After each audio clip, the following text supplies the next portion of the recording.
இப்ப சொல்லுங்க, தமிழை பிரிக்க முடியாதுன்னு சொல்றாங்களா? தமிழுக்கு வார்த்தை கிடையாது சொல்றாங்களா? தமிழுக்கு சொல்லு எத்தனைன்னு கேட்டா நாலு சொல்லுங்காங்களா? அப்ப இது எதுல வரக்கூடியது? பகாபதத்துல வர்றது தமிழாகும். நரேந்திர தாமோதரதாஸ் மோடி அப்படிங்கிற பேரு சமஸ்கிருதத்துல வரக்கூடியது. சமஸ்கிருதம்னு சொல்றாங்க எல்லாரும், சமஸ்கிருதத்துல வரக்கூடியது. அபிநயா, நயன்தாரா, சீமான், சீமா அகர்வால், சீமா புர்ஜானி இதெல்லாம் ஹிந்திக்காரங்க வைக்கக்கூடிய பேரு. இது பகுபதத்துல வரக்கூடியது ஹிந்தி. சுடலை, முருகு, நட்டா பிரிக்க முடியாத சொல் பகாபதத்துக்குள்ள வரக்கூடியது, அது தமிழ்.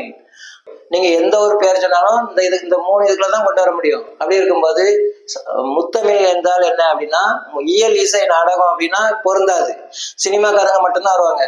முத்தமிழ் என்றால் என்ன அப்படின்னா, சமஸ்கிருதம், ஹிந்தி, தமிழ் இந்த மூணு தான் முத்தமிழ். பகுப்பதமும் பகாபதமும் ஒண்ணு சேர்ந்தாதான் பதம். நம்ம பேசிட்டு இருக்கிறது 10 உறுப்புல பேசிட்டு இருக்கோம். நம்ம பேசிட்டு இப்போதைக்கு இருக்கிற தமிழ்ல தான் பேசிட்டு இருக்கோம். அந்த தமிழுக்கு பேர் தான் சமஸ்கிருதம். நம்ம பேசிட்டு இருக்கிறது 10 உறுப்புல பேசிட்டு இருக்கோம், சமஸ்கிருதம் பேசிட்டு இருக்கோம். அதனாலதான் எந்த ஒரு இந்த பேர் எல்லாமே நம்ம பேசுற தமிழ்ல தான் வரும் தவிர தமிழை விட்டு தாண்டாது. ஹிந்தி அந்நிய மொழி, சமஸ்கிருதம் வடமொழின்னா உங்க வாயில எப்படி தமிழ் நிற்கும்? அம்மன்னா என்னன்னு தெரியல, மாணவினா என்னன்னு தெரியல, கல்வினா என்னன்னு தெரியல. பகுபத உறுப்பை பயன்படுத்தி ஒரு வார்த்தையை பிரிங்க அப்படின்னாக்கினா பிரிக்கும் தெரியல. வார்த்தையை பிரிச்சா சொல்லு வரணும்.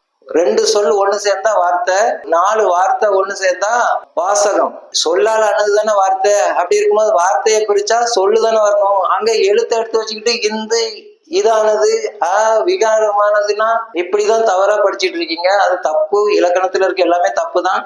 மொழினா இதுதான், இதைத்தான் படிக்கணும். அந்த 10 உறுப்புல இருக்கிற பகுபதத்துல இருக்க 6, பகாபதத்துல இருக்க 4 சேர்ந்து 10 உறுப்பு. அதுக்குள்ளதான் நம்ம என்ன பண்ணணும்னாலுமே சரி, அதுக்குள்ளதான் பண்ணிடணுமே தவிர மற்றபடி அதுக்கு வெளியே நின்றுலாம் பண்ணக்கூடாது. வெளியே நின்றுதான் இப்ப எல்லாம் பேசிட்டு இருக்கேன். மொழினா என்னன்னு தெரியல. நம்ம பேசிட்டு இருக்க சமஸ்கிருதம் முழுமையா பேசுறது. ஹிந்தில காரன் அப்படிம்பாங்க, தமிழ்ல காரணம், அவ்வளவுதான். ஹிந்தில பகுதி விகுதி மட்டும் தான் இருக்கும். சமஸ்கிருதத்துலதான் 10 சேர்ந்திருக்கும், அது முழுமையா இருக்கும். காரன் அப்படிங்கிறதும் காரணம் அப்படிங்கிறதும் ஒண்ணுதான். 10 உறுப்பை சேர்ந்து பேசுறதுனால அது முழுமை பெறுது.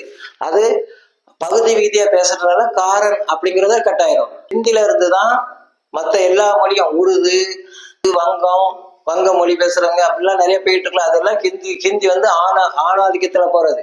அதுல இருந்து நிறைய மொழி உருவாயிரும். எப்படி நம்ம ஆண்கிற அமைப்புல பார்த்தோம்னா எப்படி சொந்த பந்தம் அதிகமா இருக்கோ அதே மாதிரி பெண் வழியில என்னெல்லாம் இருக்கு? கன்னடம், துளு, மலையாளம், தெலுங்கு, தமிழ். இந்த 5 இருக்கா? இந்த 5 தாண்டி இருக்காது வேற. இந்த 5ல இருந்தா முழுமையா பேசணும். அதுலயும் முழுமையா பேசுறது நம்ம மட்டும்தான், தமிழ்நாட்டுல இருக்கிறவங்க மட்டும்தான். எழுத்து கொடுத்ததுனால அது தனித்தனியா பிரிச்சே தவிர மற்றபடி எழுத்து இல்லைன்னாக்கினா ஒரே போலதான் இருந்திருக்கும். ஆனா எழுத்து கொடுத்ததுனால அது தனித்தனியா போயிட்டு தனித்தனியா மொழி ஆயிட்டு. இல்லைன்னா அது பாஷை மட்டுமே தான் தவிர கொங்கு தமிழ், சேர தமிழ், சோழ தமிழ் இருக்குல்ல, அதே மாதிரி பாஷையான தமிழ் மட்டும்தான் பாஷை தானே தவிர.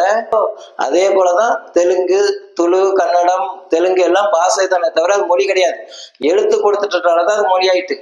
கன்னடம், துளு, மலையாளம், தெலுங்கு, தமிழ் இந்த 5 தான் பெண் வழி இருக்கிறது. மற்றபடி எல்லாமே ஆண் வழியில இருக்கிறது தான். உலகத்துல இருக்க எல்லாமே, மற்றபடி இந்தியாவில இருக்கிற எல்லாமே, உலகத்துல இருக்க எல்லாமே ஆண்வெளி மொழிகள்.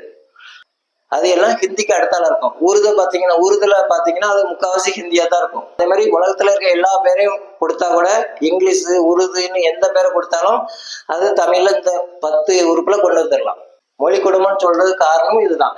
இது எப்படி இருக்கோ அதே போலதான் நம்ம குடும்ப உறவு எப்படி இருக்கோ அதே மாதிரிதான் மொழியா இருக்கும். அது பெண்ணாதிக்கத்துல இருந்தா எல்லாருக்கும் நல்லதா இருக்கும் அப்படின்னு நான் கேட்டுக்கொள்கிறேன். தர்மத்தின் வாழ்வுதனை சூது கவ்வும் பின் இறுதியில் தர்மமே வெல்லும். ஜெய்ஹிந்த்.